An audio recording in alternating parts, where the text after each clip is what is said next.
Assalamualaikum warahmatullahi wabarakatuh. Bismillah walhamdulillah wassalatu wassalamu ala rasulillah wa ala alihi wa sahbihi wa man walah.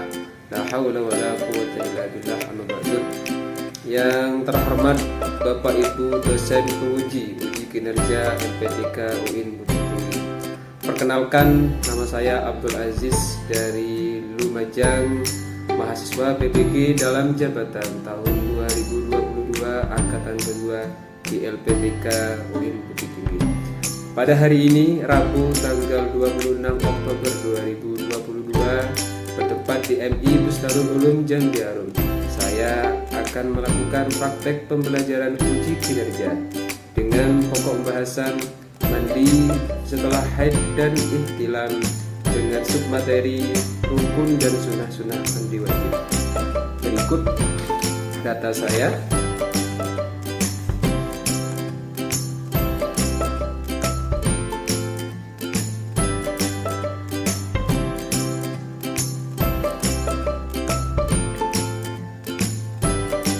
Selamat menyaksikan. Assalamualaikum warahmatullahi wabarakatuh.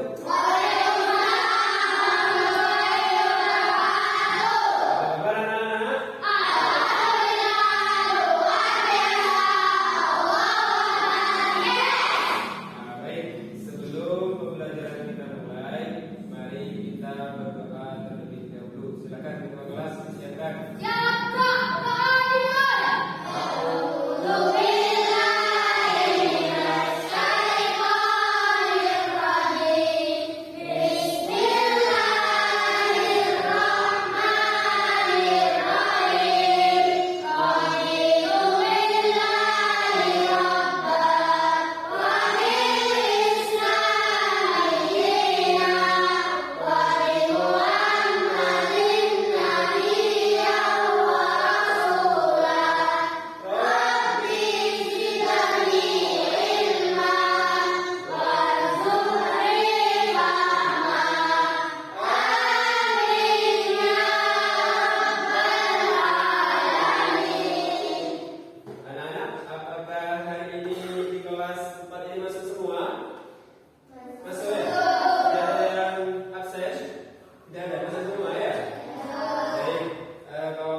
Biar kita lebih semangat dalam belajar, mari kita tepuk semangat terlebih dahulu. Bisa ya? Bisa.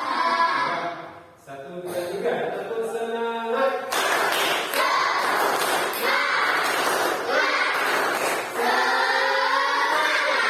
Coba biar lebih semangat, tangannya dikepakan ini. Semangat. Ya, enggak ya? Tepuk semangat.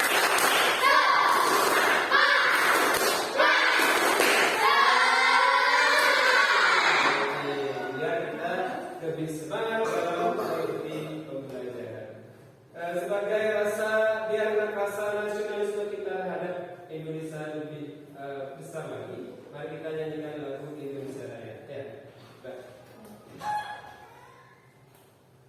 Kemudian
Apa yang dilarang? Sholat. Lagi. Puasa boleh tidak? Kami boleh membaca. Dan sekarang kita akan mempelajari tentang materi mandi besar. Artinya mandi setelah haid dan ihtilam. Jadi kaitannya dengan pembelajaran yang kemarin adalah apabila kita sudah haid yang perempuan atau yang laki-laki sudah ihtilam ini basah, maka hukumnya wajib mandi besar. Sekarang kita akan mempelajari apa itu rukun-rukun dari mandi besar dan sunnah-sunnah dalam mandi besar. Manfaatnya adalah dengan mempelajari ini kalian bisa lebih hati-hati dalam beribadah. Kenapa? Karena kalau orang sudah haid, sudah ihtilam, kemudian tidak tahu caranya mandi besar, maka sholatnya tidak sah, ngajinya juga berdosa. Jadi dengan mengetahui tata cara mandi besar ini kalian bisa lebih paham lagi, lebih bagus lagi ibadahnya, lebih sah ibadahnya. Paham ya? Nah, baik. Sebelum kalian mengerjakan tes, Ustaz akan menjelaskan langkah-langkah pembelajarannya pada kali ini. Nanti anak-anak melihat video, kemudian bertanya tentang hal-hal yang tidak dimengerti.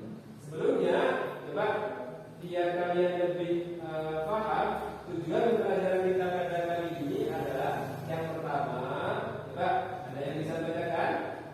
Coba siapa tadi ditanyakan apa tujuannya? Setelah memahami literasi materi dan menggali informasi siswa mampu menunjukkan sikap menerima kebenaran bahwa Allah mencintai hamba yang menjaga kesucian lahir dan batin. Oke, selanjutnya yang kedua, coba Aisyah dibacakan apa tujuan pelajarannya? Setelah memahami literasi dan mengambil informasi siswa mampu menunjukkan perilaku kebersihan dalam menjalankan reproduksi. Yang ketiga, coba itu bisa dibacakan. 3. Setelah melihat video pembelajaran, peserta didik dapat menguraikan tata cara bersuci dari atas besar dengan benar. Yang keempat, coba Anggun.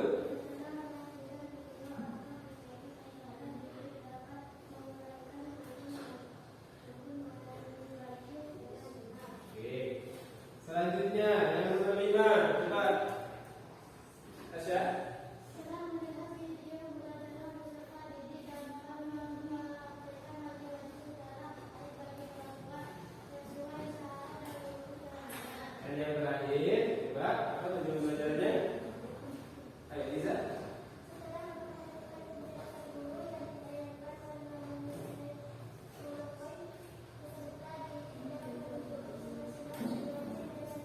Jadi kalian sudah membaca tadi. Jadi yang pertama, setelah memahami literasi, kalian siswa mampu menunjukkan sikap menerima kebenaran bahwa Allah mencintai hamba yang menjaga kesucian. Dengan mandi besar, kalian lebih menjaga kesucian.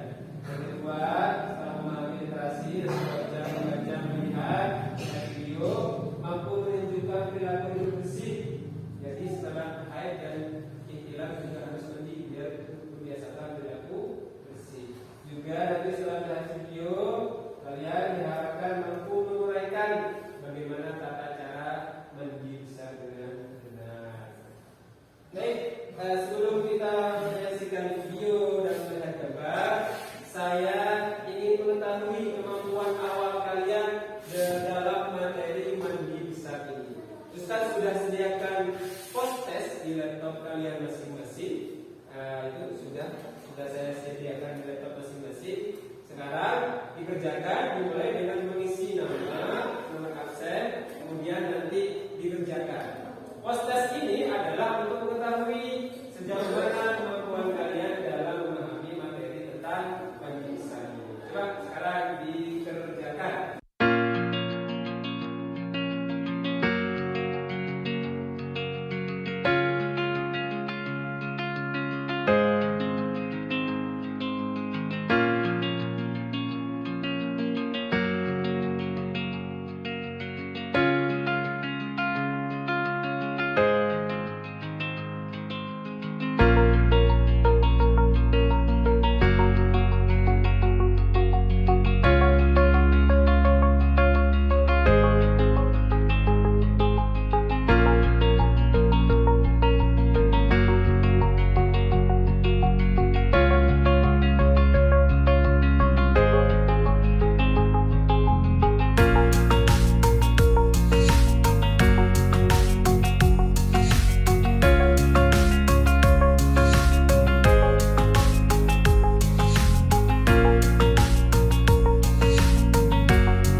Mulai pembelajaran, mari kita awali dengan membaca basmalah. Bismillahirrahmanirrahim. Tata cara bersuci dari hadas besar. Cara bersuci dari hadas besar dapat dilaksanakan dengan mandi wajib. Bagaimana tata cara mandi wajib itu? Dalam melaksanakan mandi wajib untuk bersuci dari hadas besar tidak bisa kita lakukan secara sembarangan. Mandi wajib mempunyai tata cara tertentu. Ada beberapa hal yang harus diperhatikan agar mandi wajib menjadi sah. 1. Rukun mandi wajib. Yang pertama yaitu niat. Niat mandi wajib tidak harus diucapkan. Niat boleh dilakukan di dalam hati, namun mengucapkan niat hukumnya sunnah.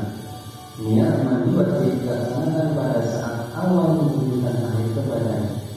Jadi dalam mandi wajib kita hitung mulai mandi wajib saat melaksanakan niat. Niat mandi wajib untuk bersuci dari haid yaitu nawaitul ghusla li raf'il hadatsil akbari minal haidi fardhillahi ta'ala. Sedangkan niat mandi wajib untuk bersuci dari pikiran yaitu nawaitul ghusla li raf'il hadatsil akbari minal janabati fardhillahi ta'ala. B. Meratakan air ke seluruh tubuh. Rukun mandi wajib yang kedua adalah meratakan air ke seluruh tubuh. Ini berarti apabila kita mandi wajib namun ada anggota badan yang masih kering, artinya mandi wajib kita belum bisa dikatakan sah. Oleh karena itu, apabila kita melihat ada anggota badan kita yang masih kering setelah mandi wajib, kita wajib membasuhnya. Baik anak-anak, barusan kalian sudah menyaksikan video tentang materi mandi besar ini. Kira-kira dari yang sudah kalian saksikan tadi, ada yang pertanyaan? Apa ada yang tidak dimengerti? Coba, dan apa kira-kira pertanyaannya? Kalau bagus, kalau mandi wajib, kemudian niatnya lupa dibaca, kira-kira mandinya sah apa tidak? Ada yang bisa jawab? Coba apa jawabannya? Tidak sah karena niat termasuk rukun mandi. Berarti mandinya bagaimana? Harus mandi lah. Jangan membaca niat. Ada lagi yang masih tidak mengerti pertanyaan? Coba apa? Kalau mandi besar di seluruh badannya tidak terkena air gimana? Mandi besar, kemudian badannya ada yang tidak kena air ya? Ya. Kira-kira bagaimana hukumnya? Ada yang bisa jawab? Bagaimana? Tidak sah? Nah, bagus. Jadi jawabannya tidak sah karena rukunnya mandi wajib harus meratakan air ke seluruh tubuh. Bagus. Baik anak-anak. Sekarang kalian akan saya bentuk kelompok. Jadi ini sudah ada kelompok 1, kelompok 2, kelompok 3. Masing-masing kelompok ini akan kita kasih lembar kerja peserta didik atau LKPD. Di sana sudah ada tugas-tugas yang harus kalian kerjakan dan diskusikan. Ada gambar. Kemudian nanti dari gambar-gambar itu carilah permasalahan yang terjadi pada gambar itu, kemudian didiskusikan oleh teman sekelompoknya. Nanti baru maju satu ke depan untuk presentasi perwakilan dari setiap kelompoknya. Baik, ini saya kasihkan kelompok 1, akan dipelajari, didiskusikan nanti. Kemudian perwakilan dari setiap kelompoknya maju satu-satu.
Sekarang kita minta perwakilan dari setiap kelompok untuk maju mempresentasikan atau menyampaikan hasil diskusi dari kalian.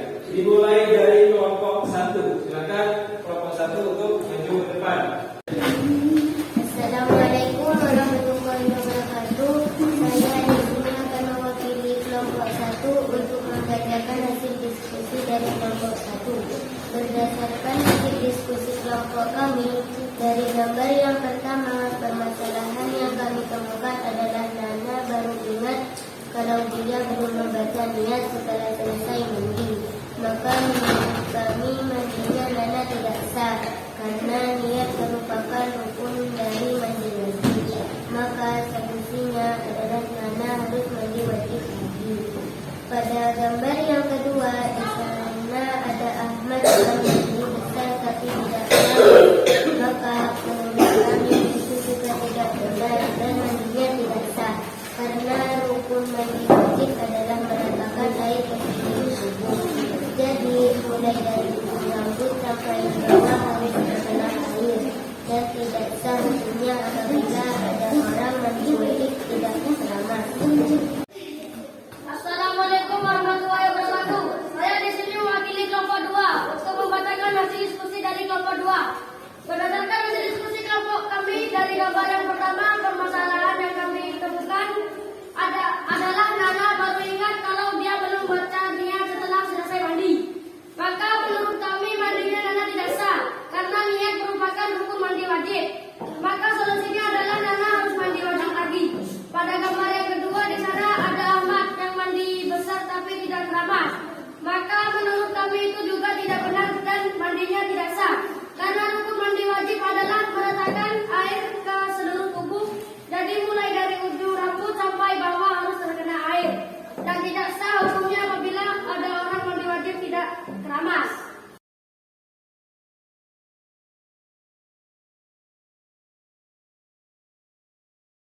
Anak-anak, barusan kalian sudah mempresentasikan hasil diskusi dari masing-masing kelompok. Di situ kalian sudah mampu memecahkan beberapa permasalahan dari gambar yang sudah disediakan.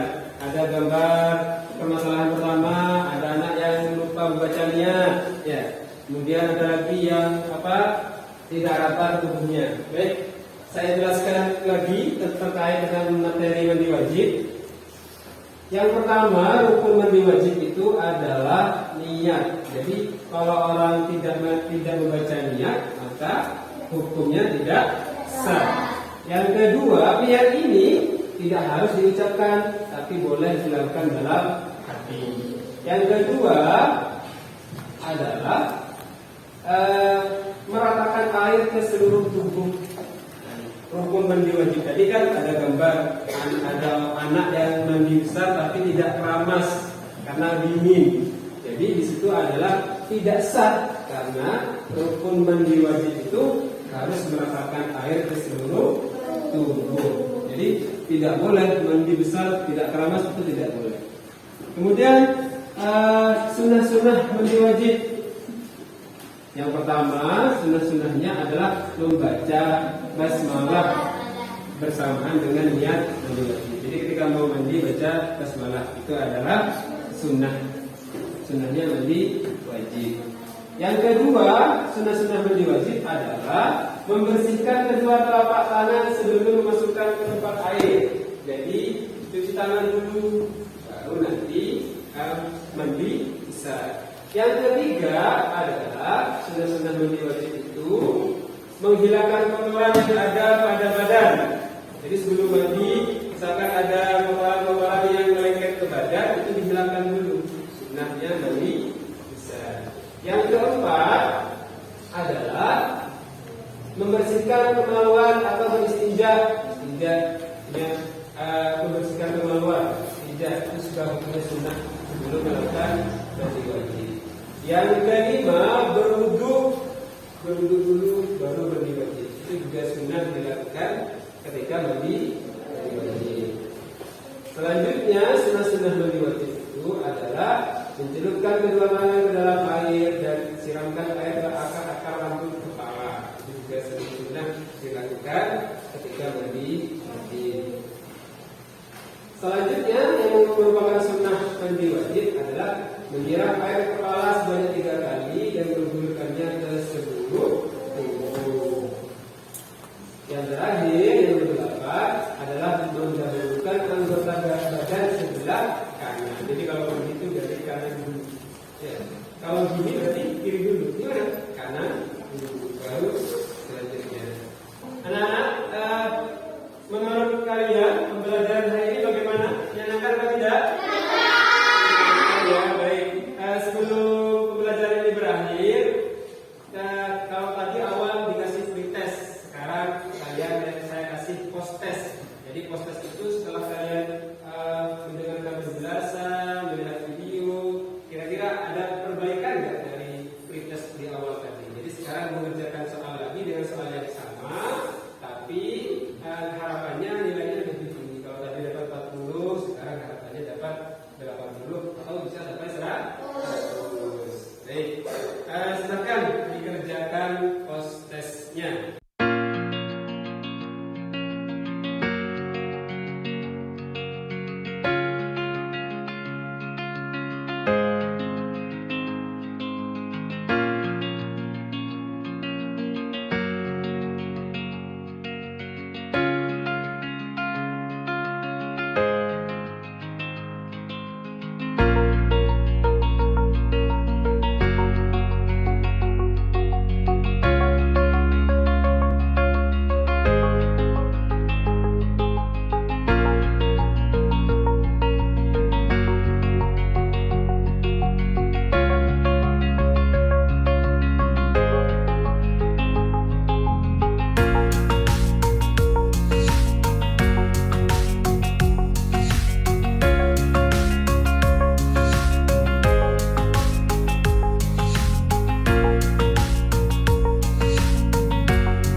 Nilainya bagus-bagus, ada yang 80, ada yang 100 malah. Berarti kalian sudah mampu memahami materi tentang mandi sisa ini. Pembelajaran selanjutnya yaitu kita akan belajar tentang hikmah dari mandi wajib. Baik, sebelum kegiatan kita akhiri, mari kita baca hamdalah bersama-sama.